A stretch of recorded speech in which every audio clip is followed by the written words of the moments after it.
Tapi ada hal-hal yang mencakup mabadi itu biasanya dijelaskan di pendahuluan kan, pengantar penulis atau pengantar penerbit misalnya. Nah, biasanya di situ tertulis. Nah, apa itu bisa disebut mabadi juga nggak?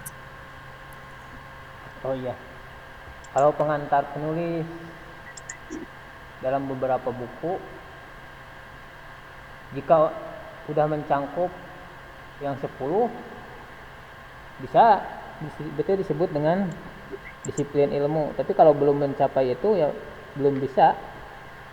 Paling kalau dalam kata pengantar hanya definisi pun jarang-jarang dibahas dalam kata pengantar itu.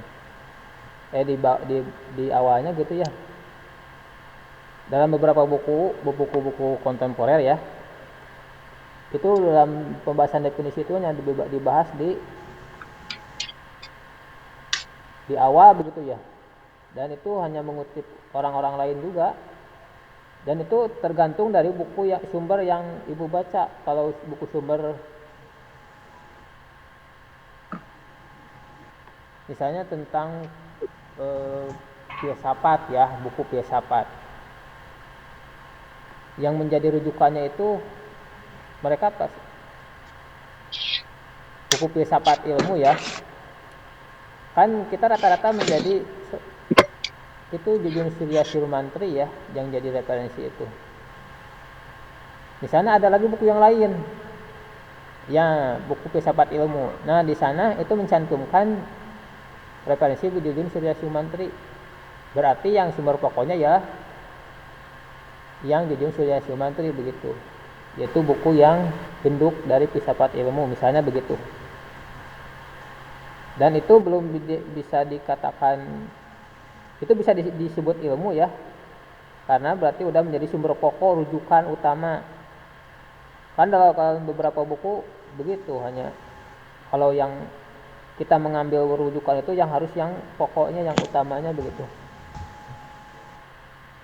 yang induknya, sumber induknya, buku induknya. Jangan sampai pada kan ini ada kalau hadis itu ada riwayat perawinya ya, A ke B, si B mengutip ke si A, terus si C mengutip ke si B dan ke si A, jadi sumbernya adalah si A terhadap suatu sumber ilmu itu. Dan dalam buku-buku kontemporer juga belum dijelaskan begitu ya tentang, belum lengkap begitu ya, mulai dari manfaatnya tidak dituliskan secara tekstual begitu. Beda dengan yang ada di kitab-kitab salaf. Kalau yang dalam kontemporer itu rata-rata tidak, kurang lengkap begitu ya. Dan saya juga belum pernah membaca itu ya dalam kontemporer itu yang buku yang mana begitu, yang ada mabade asrohnya, meski dalam bahasa Latin begitu. Ibu Neng, di mana Bu Neng? Emang buku apa yang pernah Ya, Pak dibaca? Anwar. Nggak, maksudnya biasanya di setiap buku itu gitu ya, ada di pendahuluan, entah itu misalnya pengantar penulis atau pengantar penerbit, pasti menjelaskan seminimal-minimalnya isi bukunya, kemudian manfaat bukunya, sama beberapa referensi atau sumber yang dia ambil dari buku tersebut misalnya. Nah, itu sih paling biasanya di setiap buku itu suka ada aja yang itunya. eh Ya, tapi tidak tidak ada 10 mabadi itu gitu.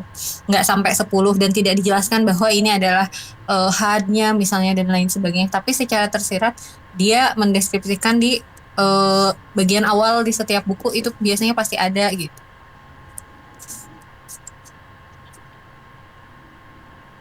Jadi mungkin gini ya, Bu, mudahnya gini, menurut saya ya, dari tadi yang saya pahami tentang Mabadi Ashraf ini, atau konteks dasar dari sebuah ilmu, bisa dikatakan ilmu ada 10 ini begini. Kalau buku yang kita dapatkan hari ini, atau buku-buku yang kita baca hari ini, buku-buku kontemporer, ini termasuk ke cabang. Soalnya apa? Soalnya jadi bukan jadi induk.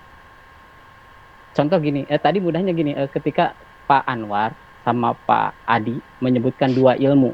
Yang pertama ilmu nahwu, yang kedua ilmu tasawuf.